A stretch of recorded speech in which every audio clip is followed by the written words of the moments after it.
Bila tangan baginda ini berada dalam bekas itu, Nabi pun suruh mereka mengambil wuduk. Tangan Nabi dalam bokeh, tapi Nabi condongkan, air pun mengalir keluar. Lalu Nabi kata berwuduklah. Maka sahabat semua berwuduk ni seorang-seorang. Air masih keluar. Sampailah semua sekali dapat berwuduk, sehinggakan perawi hadis ini bertanya kepada Anas.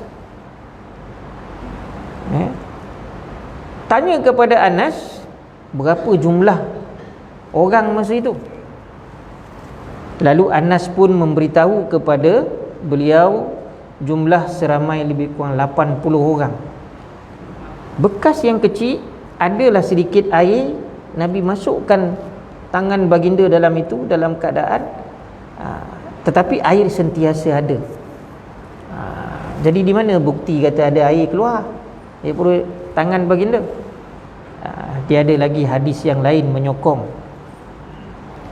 Masih lagi Anas meriwayatkan, tetapi perawi-perawi yang lain tu orang lain lah, seperti ini pula hadis dalam kitab Imam Ahmad Ibn Hanbal. Tadi dalam Sahih Bukhari, ini Imam Ahmad Ibn Hanbal, seorang imam hadis juga, daripada Muhammad Ibn Ja'far menceritakan, sampailah kepada Anas bin Malik, anna Rasulullah sallallahu alaihi wasallam kana bizzuwara'i fa'ta bi'na'i ma'in la yughammaru asaba'ahu fa'ammar ashabihi ayyatawadda'u. Pada masa baginda sallallahu alaihi wasallam berada di tempat bernama Al-Zawara'. Zawara' ni nama tempat. Baginda membawa sebekas berisi sedikit air kepada kaum muslimin yang mana baginda masa itu tidak memasukkan jari jemarinya dalam bekas itu. Baginda mengarahkan mereka supaya berwuduk dengan air itu. Lalu baginda masukkan tapak tangannya, tapak tangan terbuka dimasuk dalam tu.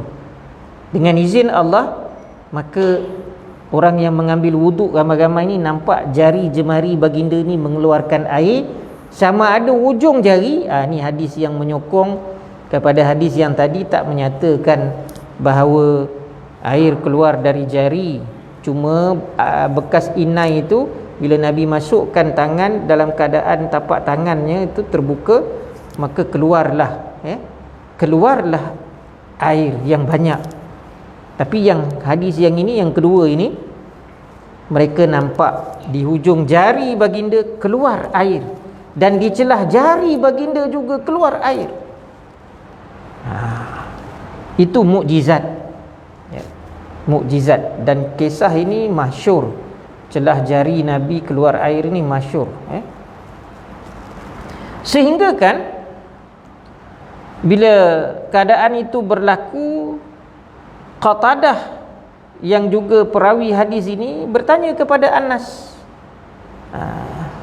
Qatadah ni dia ada bersama masa itu. Dia tanya Anas,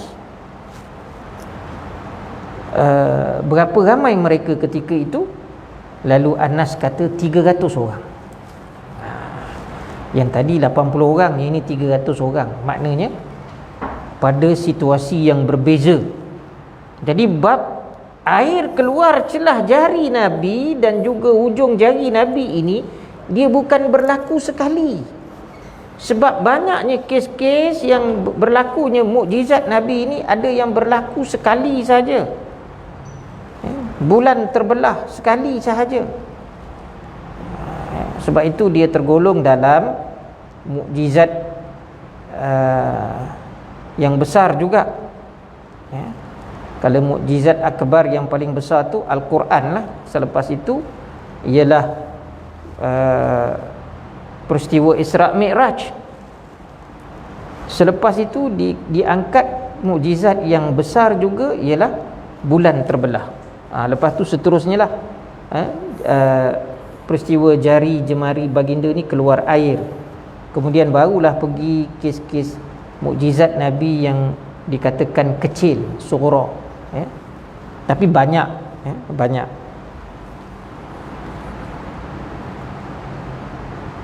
Imam Bukhari juga mencatatkan hadis ini. Imam Bukhari juga mencatatkan hadis ini. Jadi saya ringkaskanlah tu. Kemudian masih lagi hadis pada riwayat Anas bin Malik, atta Rasulullah sallallahu alaihi wasallam bi ana'i wa huwa fil zawar. Ini masih lagi peristiwa tempat yang sama. Fa wada'a yaduhi fil ana'i faja'ala al-ma'i, Rasulullah sallallahu alaihi wasallam membawa sebuah bekas berisi air. Pada waktu itu baginda berada di tempat bernama Zawara. Baginda meletakkan tangannya ke dalam bekas, tiba-tiba air yang sedikit itu menjadi sangat banyak. Maka ada disebut tentang banyaknya air itu keluar dari di antara jari jemari baginda. Dan akhirnya semua yang ada di situ dapat mengambil wuduk, sehingga ditanya lagi kepada Anas, pada masa itu ada berapa ramai? 300 orang ataupun lebih. Jadi kalau 300 orang ambil wuduk, tapi memang keadaan pada zaman Nabi ni mengambil wuduk bukan macam kita hari ni. Kita hari ni ambil wuduk curah-curah air tu, kan? Sebosar-bosar paip kita buka, mencurah-curah. Dia kalau orang Arab nampak tu, orang Arab ni dia kalau bab membazir ni, kalau yang warak lah. Saya pernah ditegur tu. Orang Arab, orang Iraq ni dia keras lah, dia kasar. Saya belajar dengan orang Iraq ni, entah syaitan, dia kata. Syaitan terus.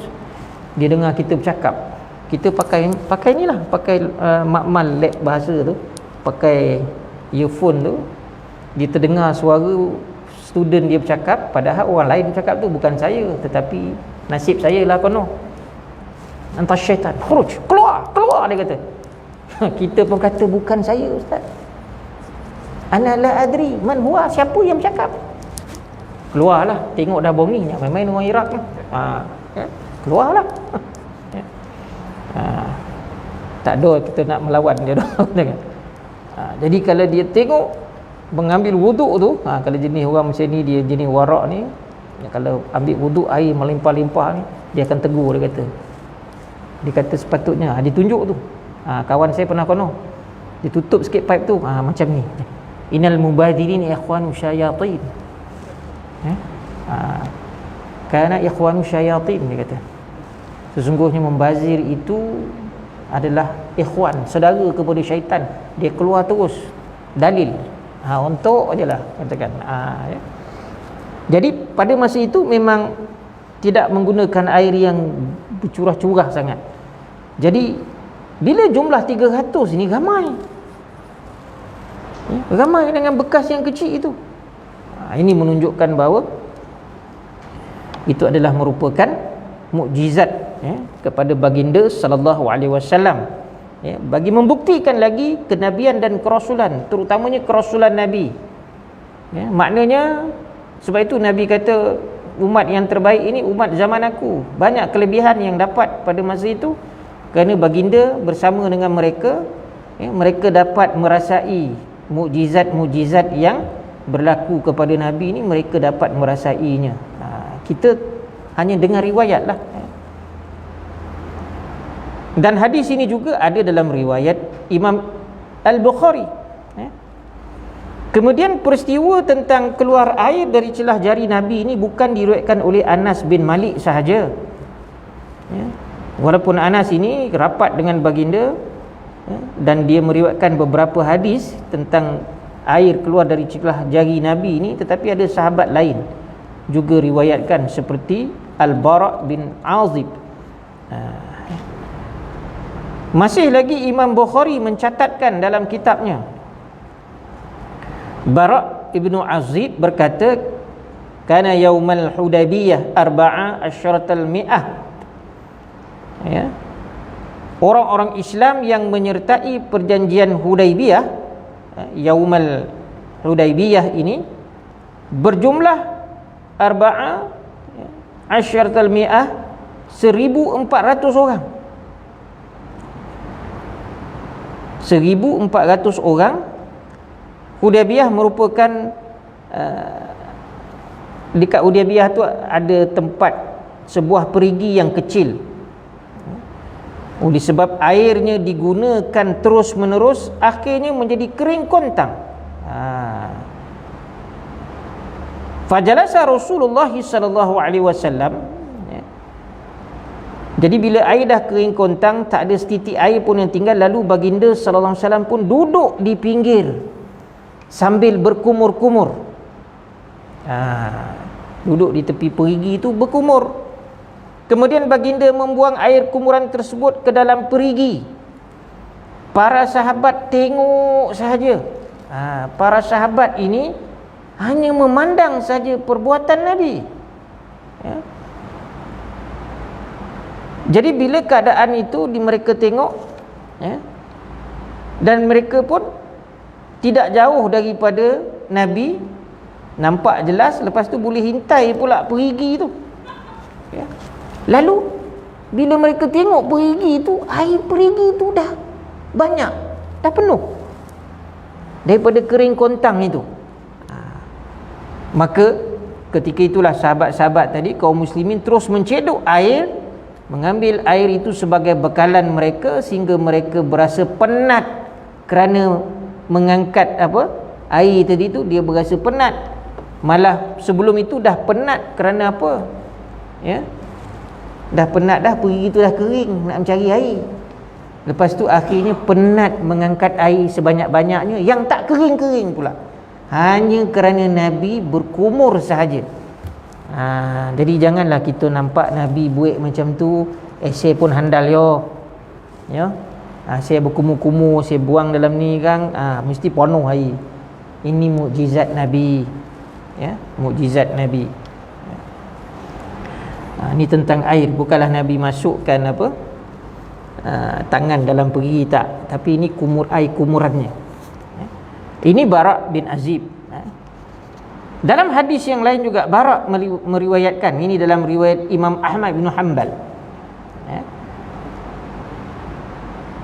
Kunna ma'a Rasulullah sallallahu alaihi wasallam fi safarin fa ataina ala ruki dhimmah, yakni qalilatil ma'i. Qala, kami para sahabat pernah bersama-sama Rasulullah sallallahu alaihi wasallam dalam satu musafir, safarin, di kawasan, maknanya jauh lah. Semasa berada pertengahan jalan, kami telah menemui sebuah perigi yang hampir kering airnya. Fanuzulu fiha, maknanya melihat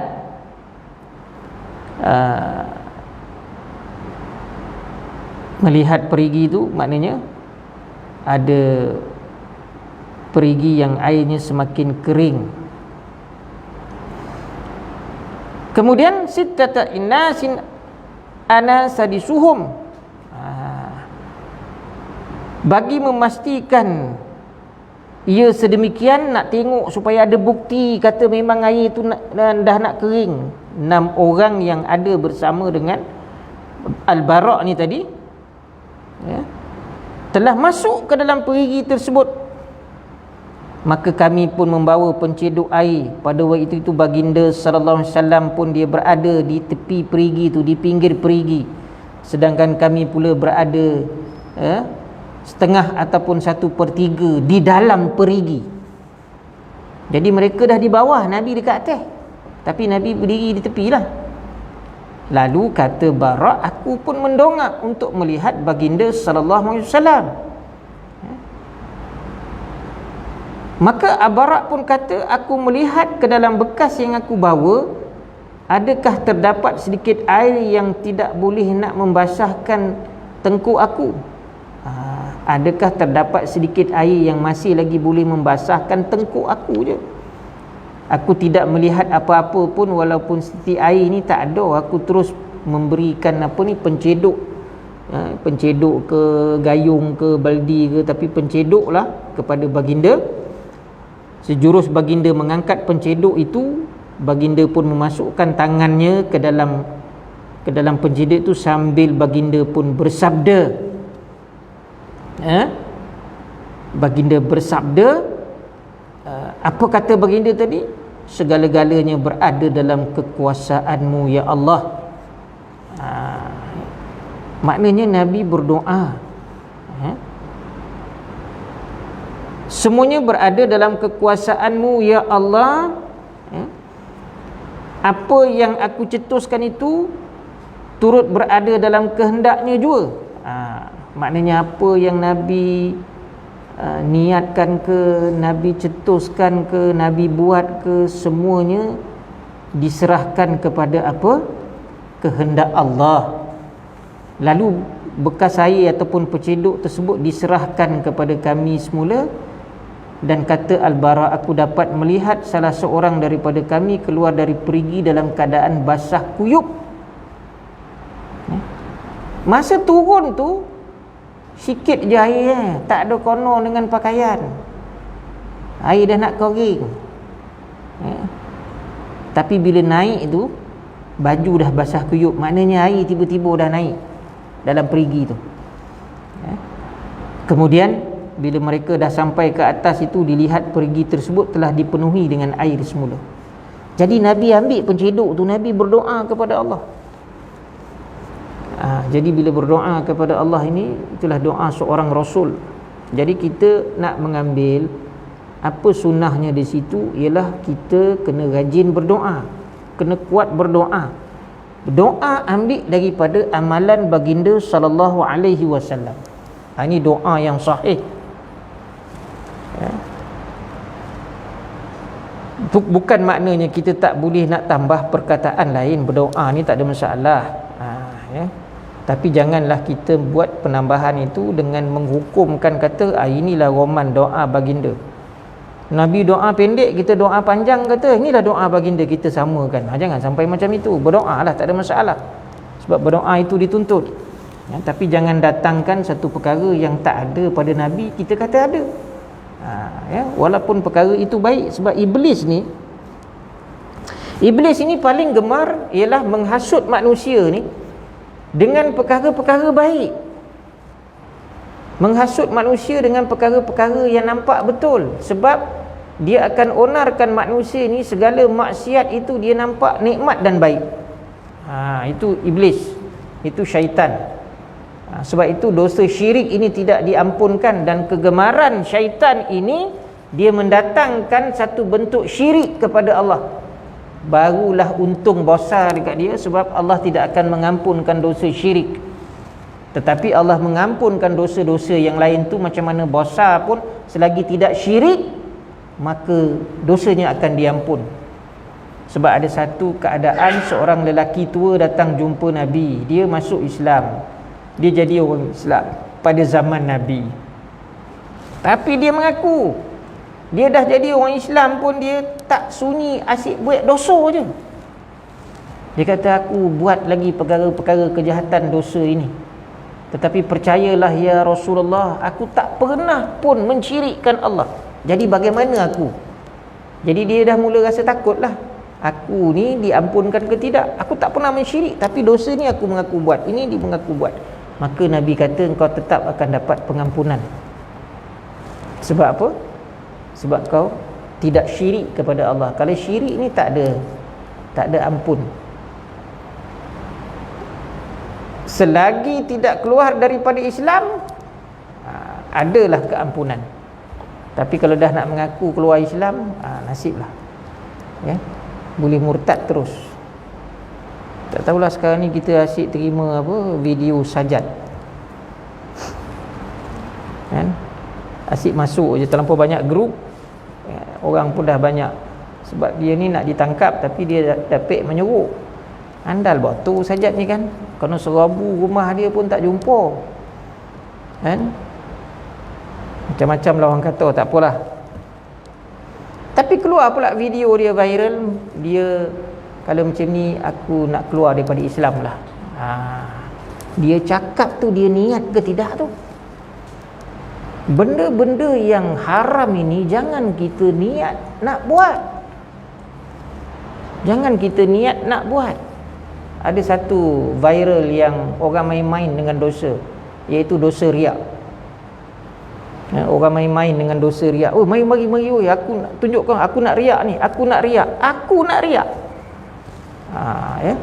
Zaman emas tengah murah, bukan tengah murah, orang beriu-riu boli emas ni. Lepas tu dia tayang-tayangkan, letak emas dekat dahi lah, letak emas bergulung-gulung lah. Dia kata, oh aku riak lah, aku riak, tengok. Lalu ditegur oleh Ustazah Asma Arun, janganlah buat perkara ini, sebab riak ni dosa. Dosa ni jangan kita buat gurau-gurau. Dah dibalasahnya Ustazah Asma Arun. Ustazah kalau nak pergi syurga, pergilah seorang-seorang, katakan. Siapa yang nak pergi syurga, left group ni group masuk neraka je, katakan. Siapa nak masuk neraka, kekal dalam ni. Macam tu bunyi ayatnya. Kenapa begitu angkuh sombong sangat pada perkara-perkara yang Allah tetapkan? Neraka ni tempat kena seksa. Tak ada orang nak masuk neraka sepatutnya. Umar pun cakap satu ketika dia jadi khalifah, ya, biarlah aku seorang masuk neraka, asalkan rakyat aku ni semua masuk syurga.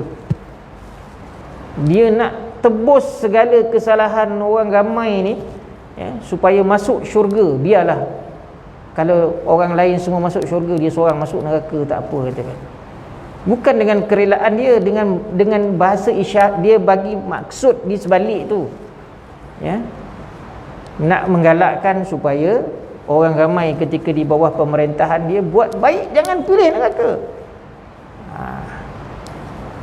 Tapi kita buat bergurau. Sampai pula bila orang bagi nasihat, dikata-kata. Sampai kan apabila satu musibah nak ditangkap, saya jadi susah, mak saya dah ajar saya ni orang Islam, tapi bila saya jadi orang Islam banyak menyusahkan saya, katakan. Jadi biarlah saya tak jadi orang Islam, kata, saya keluar daripada Islam, senang, kata.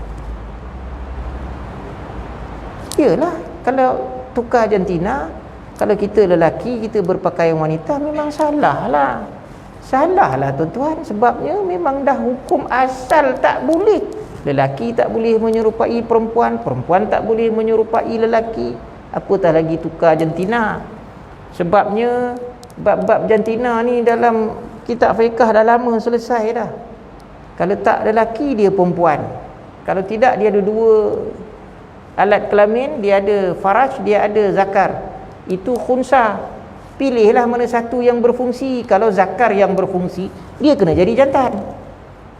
Kalau berfungsi faraj, zakar tu sekadar ada je, tergantung aja, hidup pun tidak, apa pun tidak. Jadi faraj pula yang hidup. Maka dia jadi perempuan. Habis cerita. Ini dah elok jantan, dia nak dibuang pula bondo tu, lalu nak jadi perempuan. Tak kenalah. Dia tak boleh lah menukar-nukar apa? Menukar-nukar makhluk yang Allah dah jadikan, kita nak tukar-tukar pula. Sedangkan bertatu pun ditegur oleh Allah, tak boleh. Bertatu pun tak boleh. Menyambung rambut pun tak boleh. Ni nak tukar. Lepas tu dah bila ditekan macam tu, nak keluar daripada Islam. Nak keluar daripada Islam. Sekarang ni senang je orang, kan? Kalau tak puas hati dengan mahkamah syariah, pergi mahkamah sivil. Macam kes Iki lah, kan? Iki apa nama jantan tu, kita pun tak tahu, tapi bila meletup kes barulah kita tahu. Lelaki yang beramal dengan seks di luar tabi'i, bunyinya sadap. Seks luar tabi'i, maksud seks luar tabi'i ni homoseksual lah, senang cerita.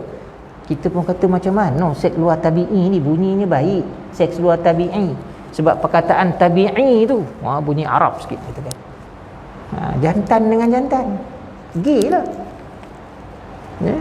Jadi dia sudah didapati bersalah oleh Mahkamah Syariah Selangor kerana melakukan kesalahan, tapi dia appeal rayuan ke Mahkamah Persekutuan, kata kan. Kita jangan cepat marah yang kata tak betul lah Mahkamah Persekutuan ni, hakim 9 orang tu semua ni durjana. Jangan. Kita kena berjuang, kena berjuang. Sebab itu Tuan-tuan pun dah tahu dah dia punya kes dia kan. Tidak berperlembagaan itu pada hukuman saja. Mahkamah Syariah hukumannya 3 bulan penjara, 5,000 denda. Rupanya homoseksual ni ada dalam hukuman sivil. Hukuman sivil pun ada. Rupanya undang-undang dalam negara kita ni, mahkamah sivil ni, homoseksual ni salah. Tetapi hukumannya 20 tahun penjara. 20 tahun penjara. Ini saya, mungkin tuan-tuan dah faham, cuma saya nak berkongsi sajalah supaya kita tak cepat menyalahkan 9 orang hakim tu. Tambah pula kita nak menyalahkan dah ketua hakim perempuan, jangan salahkan dulu. Sebabnya apabila hukuman mahkamah syariah tu 3 bulan penjara ataupun 5,000, 6,000, tapi mahkamah sivil 20,000 penjara, melibatkan orang Islam dan tidak Islam, dia buat homoseksual, dia boleh ditangkap, dia boleh dibicarakan, dan hakim mahkamah tinggi ke mahkamah sivil ini boleh menjatuhkan hukuman sehingga maksimum 20 tahun penjara, lebih tinggi daripada mahkamah syariah. Jadi maknanya ada double standard pada hukuman itu. Walaupun pada binding presiden mahkamah syariah ini terpisah daripada mahkamah sivil, tetapi dalam perkara hukuman. Jadi kena perjuangkan supaya hukum mahkamah syariah ini menghampiri kepada mahkamah sivil. Biar dia sama pun tak apa. Mana boleh ustaz, mahkamah syariah mesti hukum mati. Bukan senang nak buat hukum mati, kena parlimen. Kalau Selangor masih lagi di bawah Dewan Undangan Negeri, dia bincang, lepas tu naikkan dia punya tu, kalau masih lagi menggunakan perlembagaan, masih lagi tak boleh. Jadi di mana nak ubah tu? Perlembagaan. Macam mana nak ubah perlembagaan? 2/3 ahli parlimen mesti bersetuju untuk mengubah undang-undang. Jadi undang-undang tertinggi kita ialah perlembagaan. Perlembagaan ini terbentuk di antaranya ialah keputusan daripada parlimen. Siapa yang bertanggungjawab? Ahli parlimen lah. Bawa lah. Bawa lah. Itu perjuangan kepada orang Islam. Jadi banyak. Tambah pula mahkamah syariah ini di bawah negeri, hukuman tak sama. Kuasa-kuasa di bawah negeri ada yang tak sama dan sebagainya. Sebab itu pernah pada zaman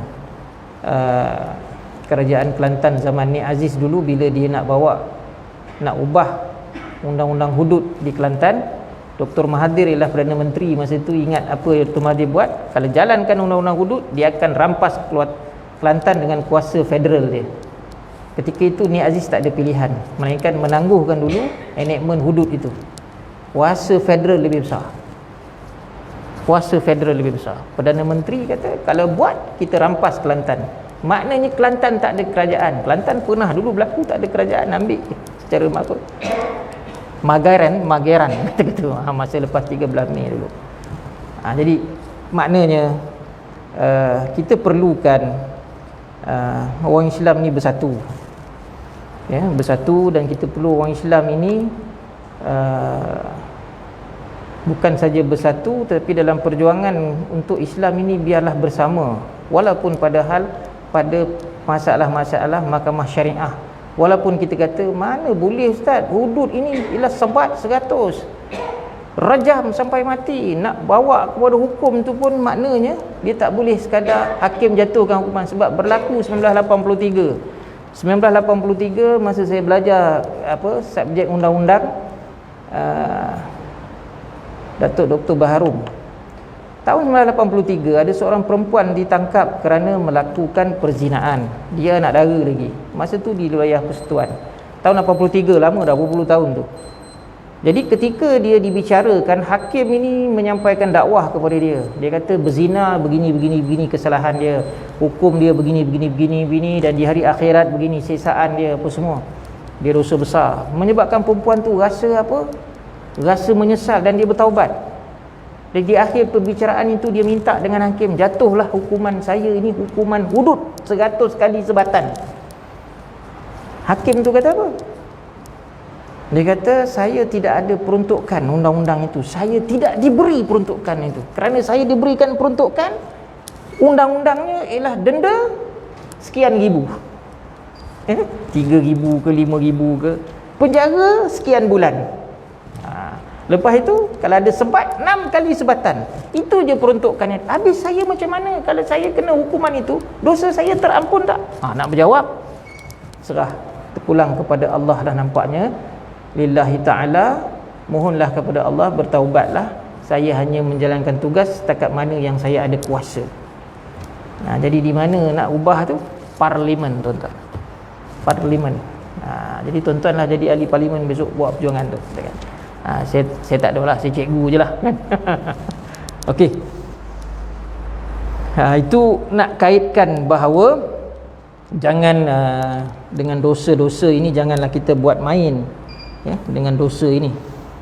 Sebab itu zaman Nabi akhirnya Allah menunjukkan kekuasaan melalui mukjizat ini untuk memperkukuhkan kerasulan Nabi dan juga menafikan keingkaran-keingkaran mereka yang menentang baginda sallallahu alaihi wasallam. Itu hadis daripada Al-Bara' Ibnu Azib.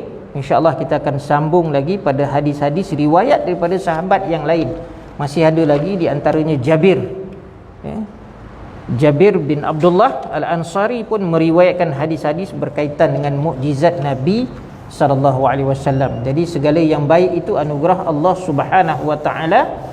Sebarang kekurangan, marilah sama-sama kita pohonkan keampunan daripadanya. Kita tutup dengan doa tasbih kafarah, bacaan daripada suratul Asr.